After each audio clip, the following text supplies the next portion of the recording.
चले भी आओ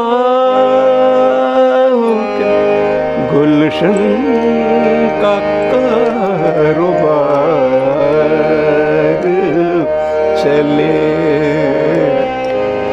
गुलों में रंग भरे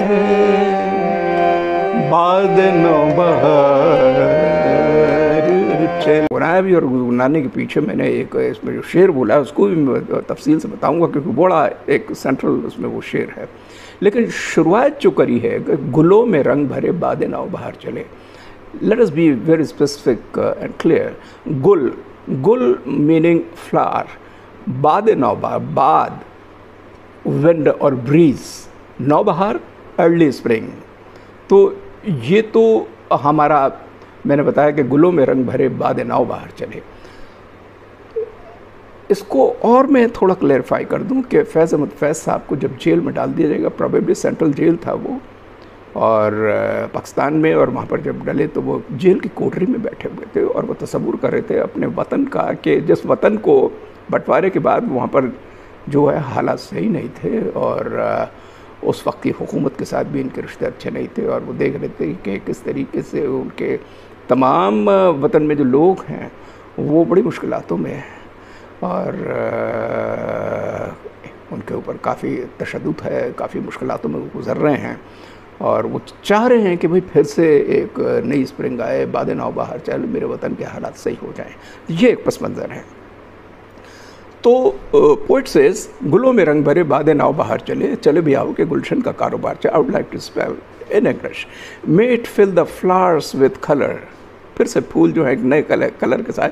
मे the breeze of the early spring start flowing and please come back so that the garden is back to its business, कारोबार बिजनेस। तो फिर से जो है पास्ट ग्लोरी बल्कि हमारी फिर से आ जाए, ये वो इस पोइम के जो आगाज़ करा यानी शुरू करा है, तो ये उन्होंने इस तरीके से बताया। अच्छा, जो पहली जो मैंने वर्स आपको गाई वो पर्पसली गाई कि ताकि और हम समझ लें, बड़ी इम्पोर्टेंट वर्स है कि क़फ़स उदास है यारो सबा से कुछ तो कहो, और कहीं तो बहर खुदा आज ज़िक्र यार चले। वाह वाह वाह वाह वाह।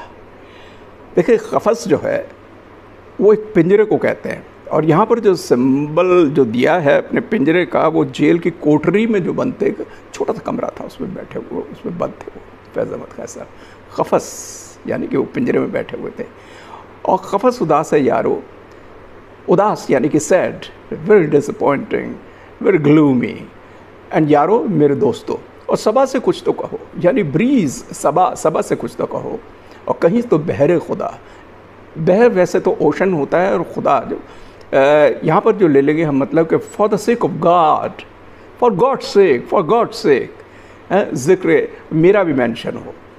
तो कहीं तो इसका जो मैं थोड़ा सा मतलब बता दूँ, in English I would like to interpret it like this कि चांसेस आर इसमें कि that he is referring to himself as a prisoner, और उसको बताते हुए कहते हैं कि द केज, क़फ़स उदास है यारो, the cage longs for its occupant, let the breeze know, at least the name of my beloved would find mention for heaven's sake in the vast ocean of God।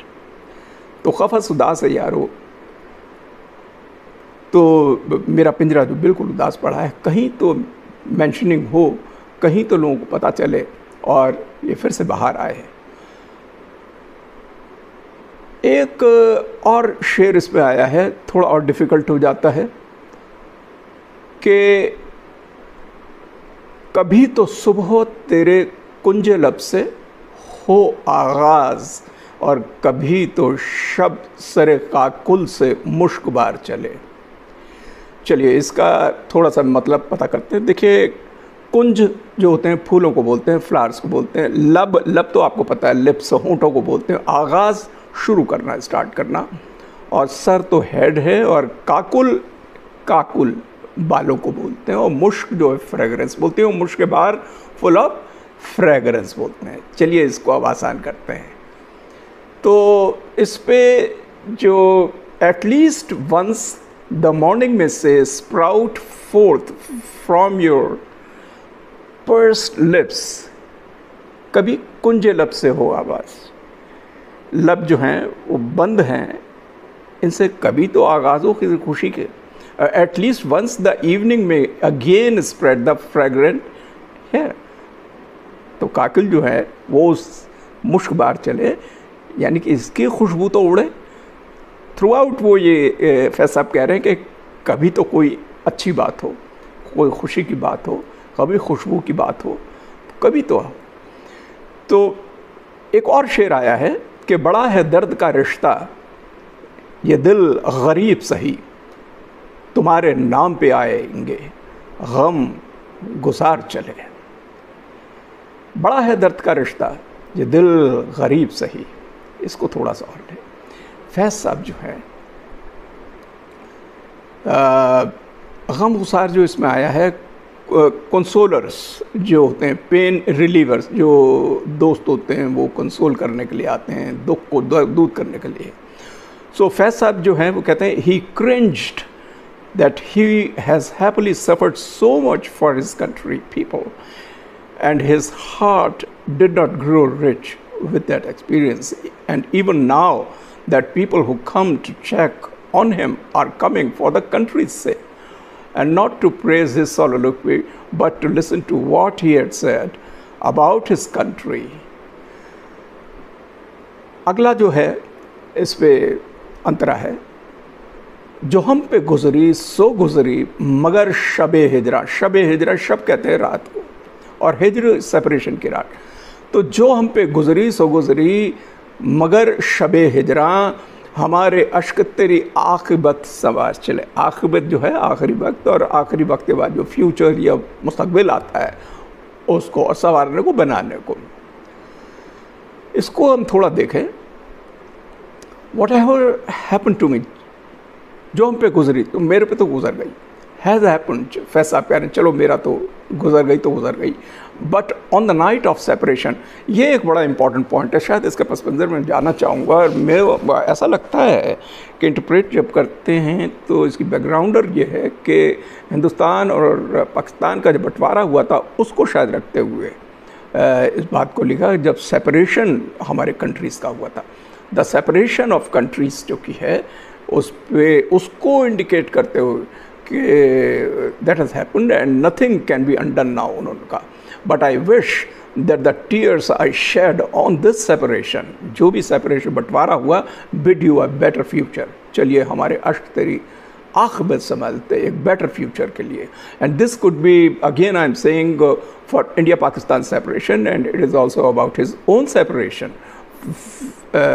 With his own country. ये भी एक बात हो सकती है कि अपने country से वो दूर हो गए थे, सेपरेट हो गए थे, और ये 1955 की बात है शायद, उसके बाद जबकि उनको जेल में रखा गया था, और फिर से दोबारा जो कि है he had to flee from his own country again in 1950-55, और फिर उसके बाद 60 के दौरान फिर से वो जेल में गए।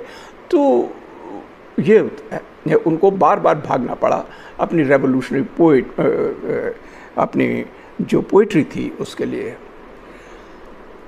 दोस्तों ये बड़ी खूबसूरत गज़ल है और इसको मुश्किल बहुत है, लेकिन जितना मेरे को समझ में आ रहा है मैं आपसे शेयर कर रहा हूँ।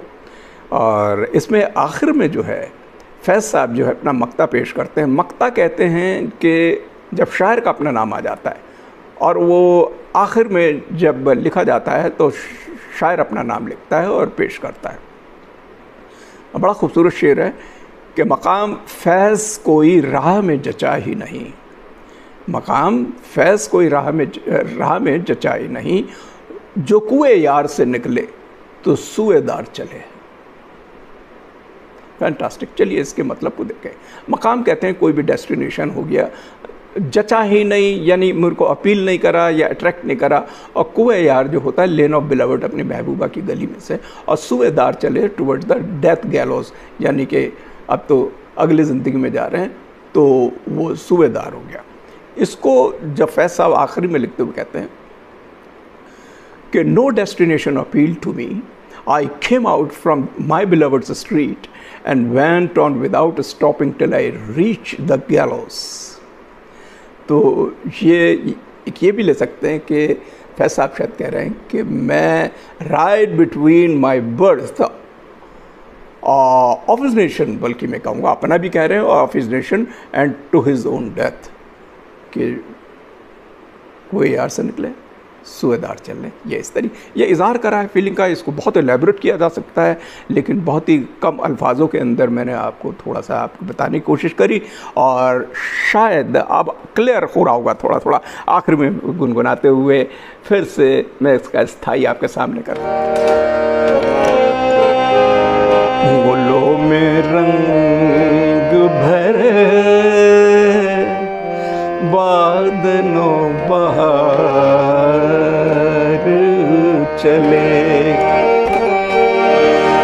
चले भी गुलशन का कारोबार चले, गुलों में रंग भर